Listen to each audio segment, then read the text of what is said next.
Okay, so is he playing you? What are the signs? So today we're going to be talking a little bit about what it means to be played, and we have somebody from our community wrote in, and I'm going to go through her story, and we're going to talk about whether she ended up getting played or what the actual scenario is here. And my name is Matthew Coast, and welcome to Commitment Connection. And if you haven't done so yet, go get my program, the Forever Woman Formula, if you want to have a relationship where you're loved, seen, and valued as a woman and in a relationship with a great guy. And make sure you go to theforeverwomanformula.com. There's also a link either under or below, over or under this video, depending on where you're watching this.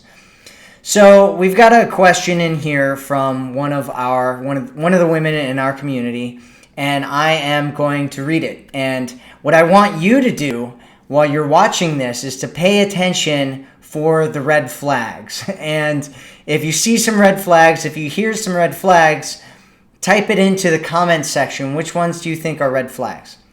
Okay, so the question goes, "Hi, Matt. I compromised myself because I was so taken aback and caught off guard that someone showed interest in me, even with health issues. He's 34 and I'm 57. He is my son's friend and president of their motorcycle club. Started off innocent, or so I thought. He would message me, checking on me to see how I was doing or if I needed anything. Every morning, a good morning. I called him handsome. He started saying good morning, beautiful. I thought it was so sweet. He comments on my smile. Then he commented that I showed a little cleavage from a photo that she sent to him. So it progressed to him saying that he was saying that if I kept calling him handsome, he may come knocking on my door. Said he was in a relationship but miserable. Wants to leave, has no place to go, and would be difficult paying another child support if he did. They don't sleep in the same room. He doesn't think she cares what he does, etc. Said age is only a number. In other words, said all the right things." First off, I want to kind of break away from this question. And I just want to say that those are not all the right things, right? He said he's in a relationship but miserable, wants to leave, has no place to go, would be difficult paying another child support if he did. They don't sleep in the same room. He doesn't think she cares what he does. These are not the right things, okay? These are the wrong things. These are red flags that you missed. Or maybe you didn't miss them because you're telling me about them. So he offered to help with things around the house, never a phone call, always only messages. And of course, it had to be hush-hush as he didn't want to hurt my son or me, not to mention his girlfriend. And he didn't want the club to find out or he'd get kicked out of the club. Messaging continued, getting more sexual. He told me he got a hard-on one time from talking, said, "Do you want to see?" I said, "Do you want to show me?" Next pick was a D pick, or we'll just say dingling. Next pick was a dingling pick. And I was shocked. From that point on, he said he asked me to show him a pic of me. Showed some cleavage, then he asked for more. And just, there's a lot of women that I've kind of talked to where they've been like, "Oh, why do guys send D pics? Why do they send dingling pics," right? This is why, because it actually works in some scenarios. And so this is a situation where it worked for a guy. He sent her a pic of his ding dong, and now she's sending him pictures of her breasts. So if anybody's wondering why guys do it, it's because it works. So for anyone so next she says, "I told him I never do that, sending naked pics. He then said, if you're not comfortable, then don't." Came off sounding like I'm prude, so I showed him a pic of my breast. I compromised. Then I kept feeling like he wanted more and more, and he asked for more, wanting to see more. I obliged willingly, going totally against my boundaries. I liked that he was interested in me, right? And that's one of the things I talk a lot about, especially in my Forever Woman program.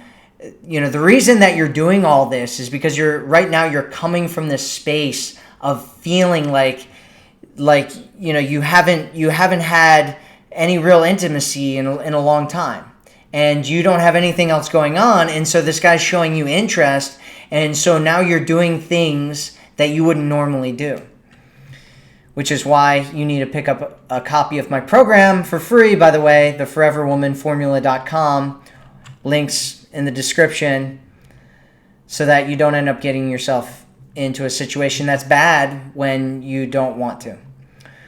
Okay, so I liked that he was interested in me, wanted him to be, and well, it looked like at any cost. First, he came over, we talked, then kissed a few times. He started to get touchy-feely. I stopped him as I was way too nervous and on fire, and it had been so long since I had been touched in a sensual way. The second time he came over, he said he was very attracted to me and said, well, maybe we could just do it this one time, better than no time, or he could leave, right?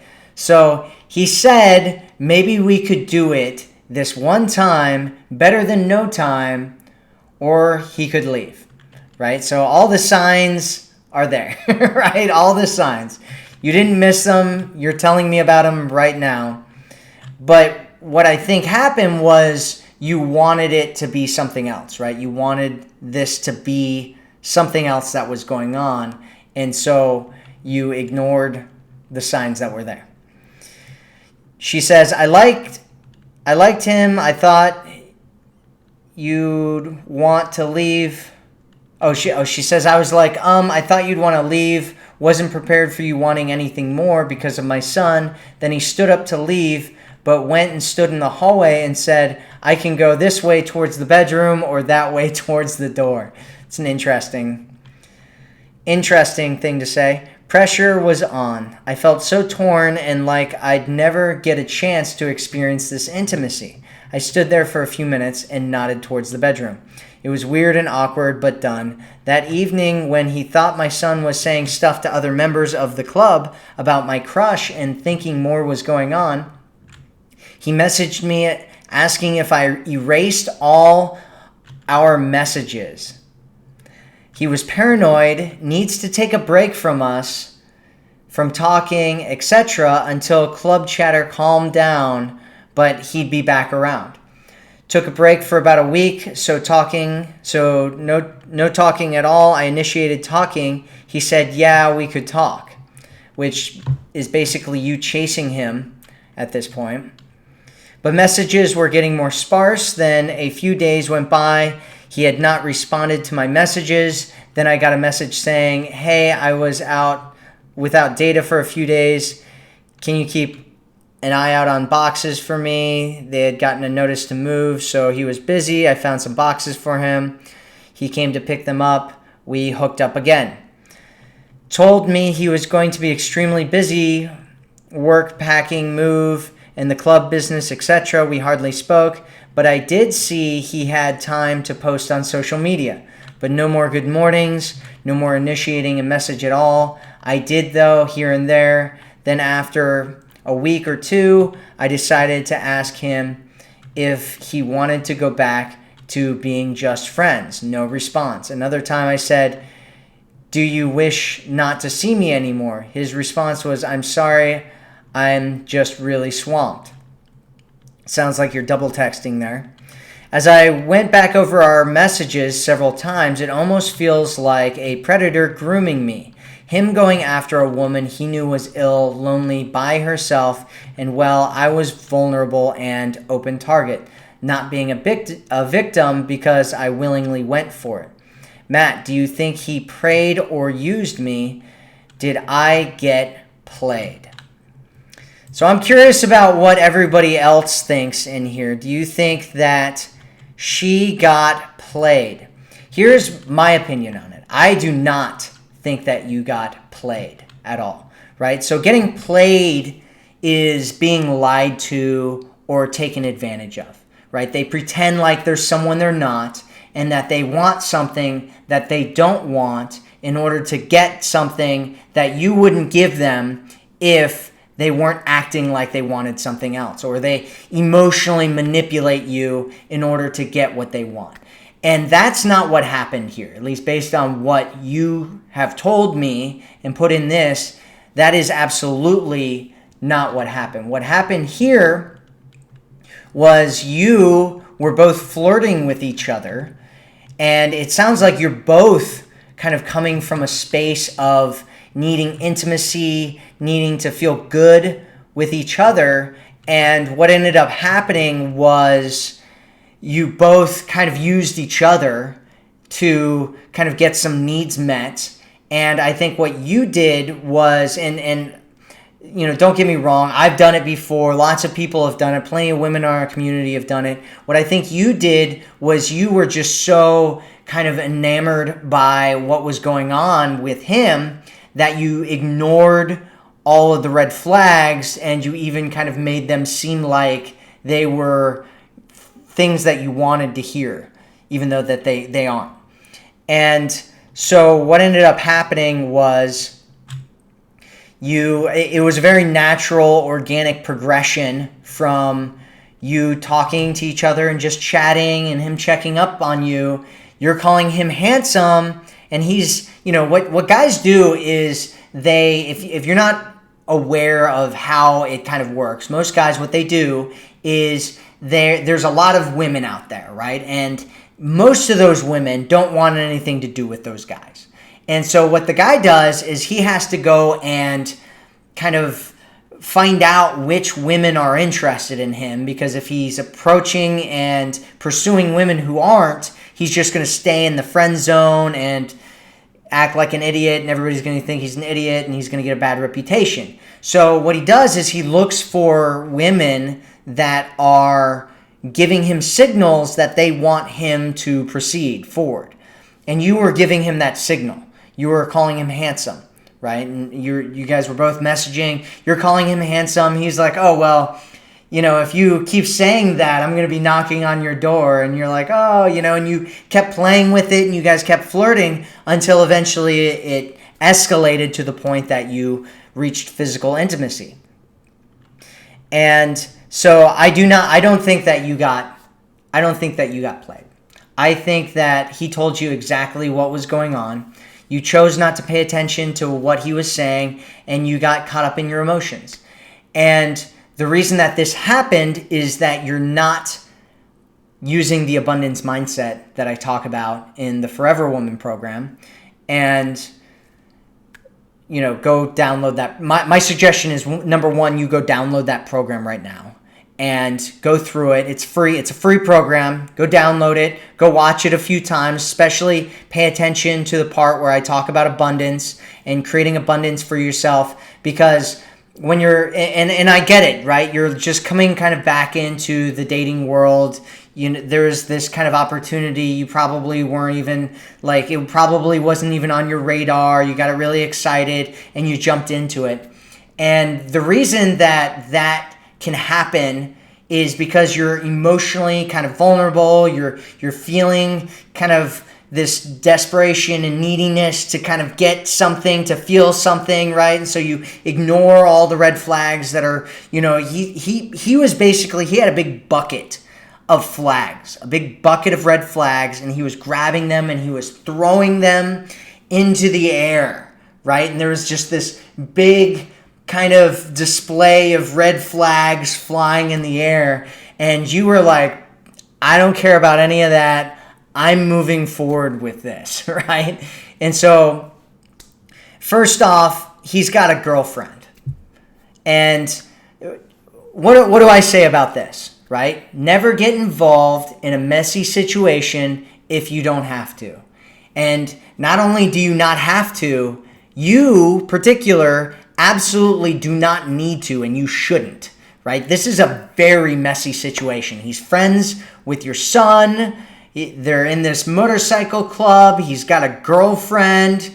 He can't do anything because there's a bunch of things going on over there. I mean, there's so much madness and craziness going on in this situation. This is about as messy gets. I mean, this is just a big mess fest of a situation. And my suggestion is that you don't get into situations like that. Don't mess with guys who have girlfriends. He tells you, probably because he's emotional about it, oh, she's, this, she's that, she's angry, she's, all these different things. He told you that he has a girlfriend, and that should be what stops it. And what you need to do is tell him that he needs to go figure that out before you do anything with him, because you're getting yourself into a really messy situation. So I'm not going to harp on that any more than that. And then he literally told you that this was a one-time thing. He said, we could just do this one time, or not, or whatever, right? So he was letting you know that this potentially could just be a one-time thing, and it's possible that he was saying that as like, hey, let's just have fun one time and, see what happens or whatever. And it's possible that he was saying that like, hey, I just want to do this one time and that's it. But either way, he told you that it's a one-time thing, or it could be a one-time thing, and that's a huge red flag that you need to pay attention to. And like I said, it was a natural flirting, or a natural progression of flirting and moving things forward to a physical level. And this isn't somebody preying on somebody. It was a very mutual thing that happened. And here's my suggestion for moving forward. I'm not going to say that it isn't possible that maybe something could end up here. My gut feeling about this right now is that what's probably going on is that there's a lot more going on with him and his girlfriend than what he told you. And what's probably going to happen is he's probably going to try to work things out with her. Or there's going to be something else. There's going to be some kind of drama or something else that's going to happen there. And he's not going to be available for you at all. And so my suggestion is, once again, get into a world of abundance, go out and start dating and meeting other people, and leave this guy alone. Leave him completely alone. Don't message him. Don't text him. If he talks to you or he messages you, that's fine, but stop chasing him. Stop sending him messages. Stop asking him what he wants, or if he still wants to see each other, or you want to be friends. Don't do any of that. Don't message him at all. Just leave him alone and start figuring out your own stuff and start creating your own dating life, and just stop messing with him. And if he ends up leaving his girlfriend, which he may or may not, then that would be an opportunity for you to possibly get together with him. But I just don't think that, honestly, based on what you told me, that's probably not going to happen anytime in the near future. It's just probably not. That's just the reality of the situation. He's probably not going to leave her anytime soon. I don't know what else is going on with him and his girlfriend. You're talking about children and child support and all kinds of other things. He's probably not going to leave her. If you continue to see him, what will probably happen is you'll turn into the other woman type of scenario, that he needs to keep you under hush-hush wraps, right? Which, in my opinion, I don't care who you are. If you're a woman, I don't think you ever should be treated like that. I don't think you should ever settle for a scenario where you're under wraps, where he's not excited to tell everybody about you, where he can't tell everybody about you, where you have to be his dirty little secret. I don't think you should ever settle for a scenario like that, which is what this is. That's exactly what this is. And I don't think that's going to change anytime soon, especially because of the motorcycle club that they're in and your relationship, your son's relationship to him. I mean, this is such a giant red flag of a situation. So that's it. if you're watching this right now, let us know what you think of this situation in the comment section. And after that, we're going to move on to question and answer. If you have questions about your situation or anything that's going on here or anything else, put it in the comment section and I will answer your questions right after this. So before that, I just want to say, again, if you're really serious about getting into an amazing relationship where you're loved and valued and seen by a great guy, make sure you go to theforeverwomanformula.com. There's a link in the description to do that. Okay, so let's see what kind of questions people have here. Hello, everybody. Yeah, Cece says she's not valuing herself. Exactly. Rebecca says, big red flag, already in a relationship. Exactly. Yep. In a relationship equals messy. Red flag, in a relationship. Exactly. He needs to end that relationship before starting another one. Exactly, Rebecca. Donna says, what if he has some red flags but does show love? What does that mean? What if he shows red flags but he shows love too? Like, so what? It depends. What's the red flag? What red flag are you talking about? If the red flag is that he's in a relationship, it doesn't matter. It doesn't matter if he's showing love. It doesn't matter because he's taken. He's not your man. He's in another scenario with another person. Tori says he is still hurt from past relationships and is scared to go deep. He wants a committed relationship but has issues opening up. I'm 100% about my past, present, and future. How do I get him to open without manipulation or threatening to leave? Well, it depends on how bad his past hurt is, right? One of the problems with your question and what you're trying to do here is that you're like, okay, this guy's hurt, right? He's got problems. He's scared.